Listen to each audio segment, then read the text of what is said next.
I am just waking up. And so I want to start off by talking about how I am just waking up at 53. I feel like I woke up and then I just realized that I had not really been living. Like, hey girl, listen, I'm getting ready to take a little bit of a 30-day journey and I'm inviting you to come along with me. I want to start off by talking about how I am just waking up at 53. Yep, take that in. I have a birthday coming in November. God will, I will be 54. But I feel like I am just waking up. And so over the next 30 days, I'm going to take you along, if you're willing to join me, on this journey of me reintroducing myself to me.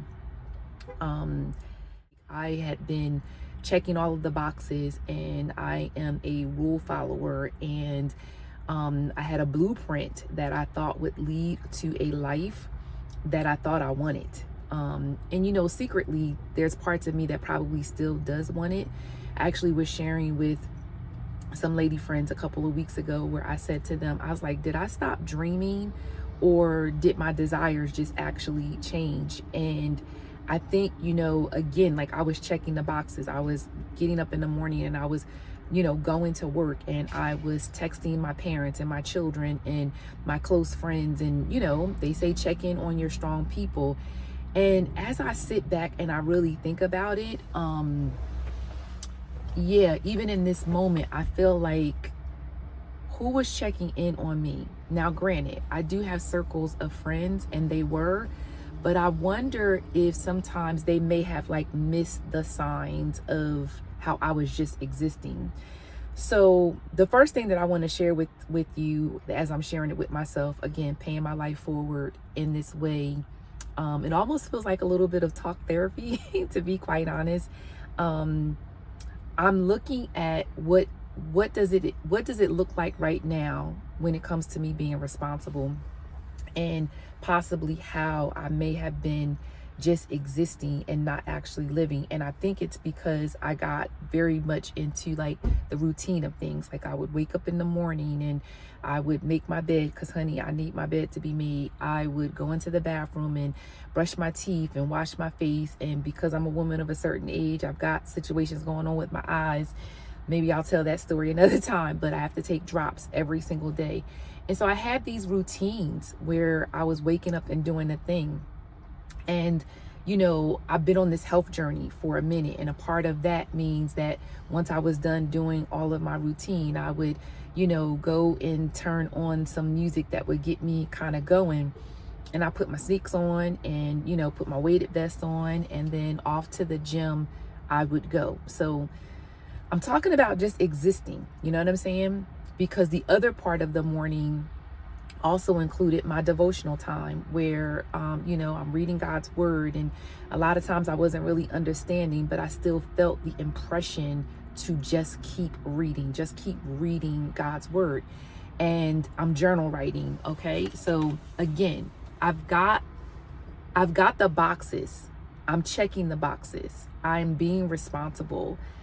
But I'm at this place right now where I'm really just saying, like, are you living or are you actually just existing? The bills are getting paid. Barely. Another video, another time. Certainly not getting ready to cry over my poor stewardship. The bills are getting paid. But no one, I really feel like, knows that I have just been secretly surviving and not actually existing. So I don't know, over these next 30 days, I'm going to be taking this journey. I'm inviting you to take it with me. You know, one of the other things that I'm thinking about is how existing has really just made me forget myself. Like, you know, over the last couple of weeks, I've been doing some shorts, you know, just talking about building community and finding fun in hobbies. And I just discovered this analog bag where we stopped doing the digital thing and we start doing things that we used to do before the digital world, right? So I want to learn how to crochet, and I'm actually getting ready to schedule some time with one of the mothers from the church who has always opened her door, invited me over to come and sit with her. And I have a sneaky suspicion that more than just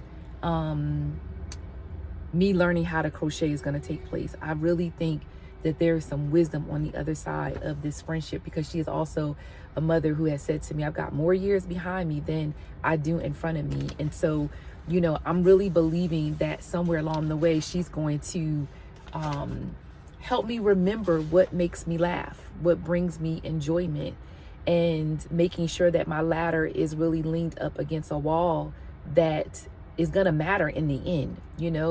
I look in my closet and I see designer things.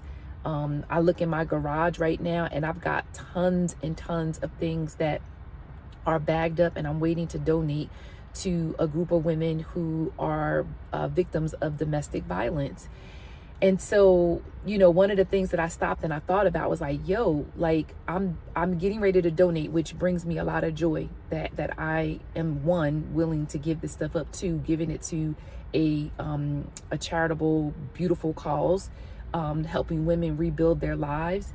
And I think the third thing is that I'm struggling because I'm actually still paying for the things that are inside of these bags. And that's why I said maybe over these next 30 days, I will talk about what it's like to be a 53-year-old woman, and I'm rediscovering myself. I am asking the questions about what brings me joy, what brings me laughter, but I'm also looking at my financial situation, because I didn't think that I would be here. Not a person who was following the yellow brick road, I don't know what that is.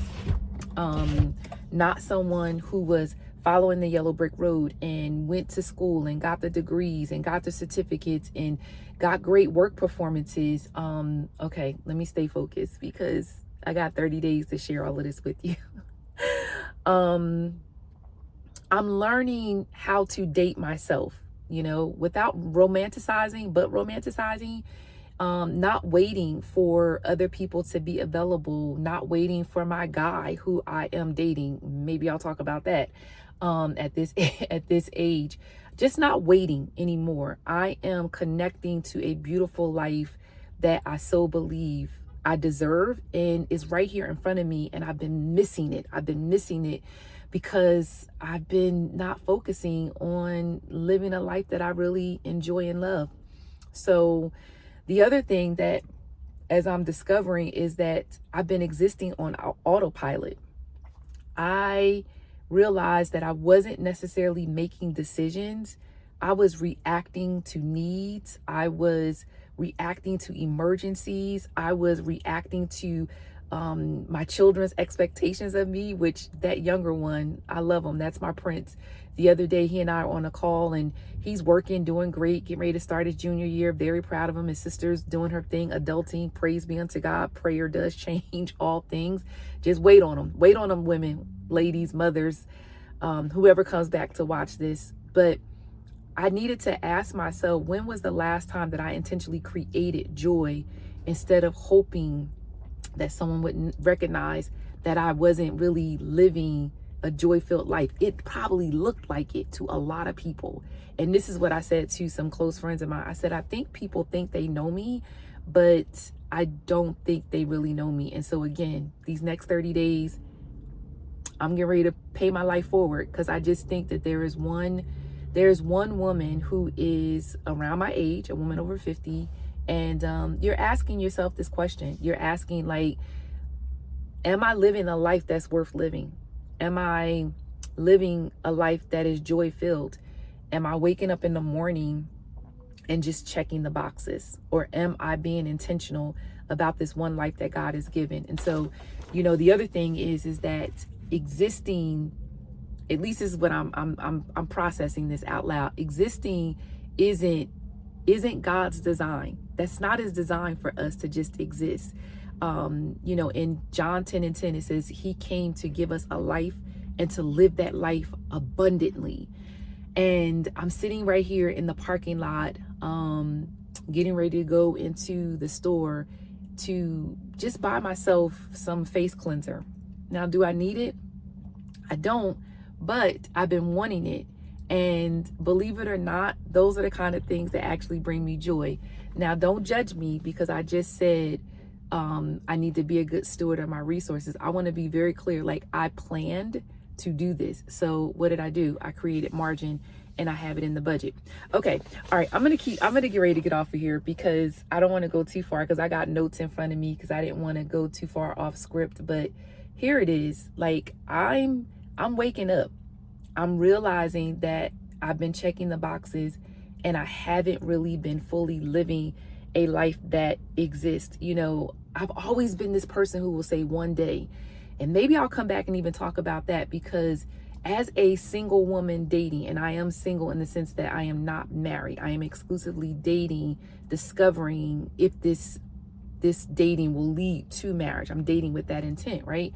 I think the challenge is that in my waiting, I've been waiting to travel alone, which is weird because I've been in the airport on my own. When I was traveling for work last year, I was in the airport probably every week for almost 6 months. And now when I think about like taking a trip alone that is pleasurable and enjoyable for myself, it's almost like I feel like I need to give myself permission to do that. And so what I'm thinking through honestly is, again, let me back up really quickly. So I went on a 2-day overnight with two close friends. And believe it or not, a part of it was me re-engaging myself in enjoyment, right? So I've been on this journey for a minute. I'm just deciding to actually come here and pay it forward and share it with you all. So while I was there, I was journaling. And in my journaling, one of the questions that I asked was, did this trip give me what I thought it would give me?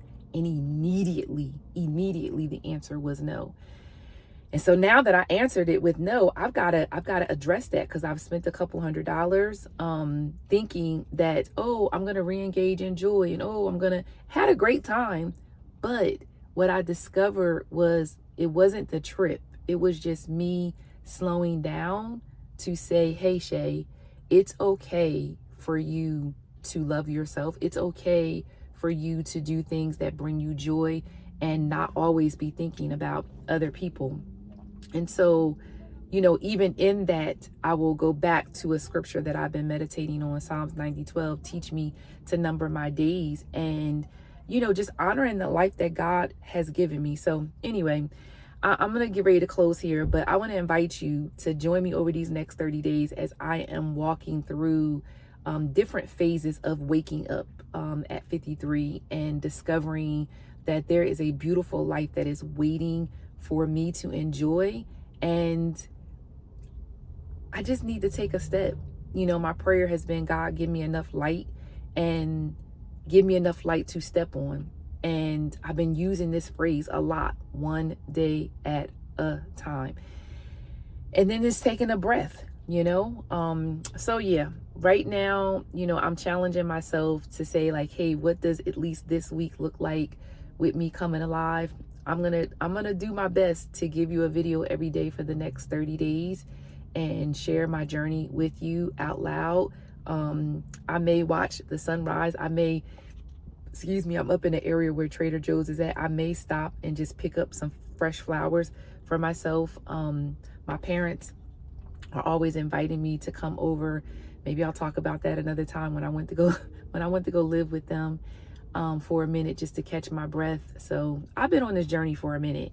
I really have. I just think I'm at the place now where I'm just like, yo, there's another woman that needs to hear that she is, one, not alone, and two, it is absolutely possible to come up out of the stuckness.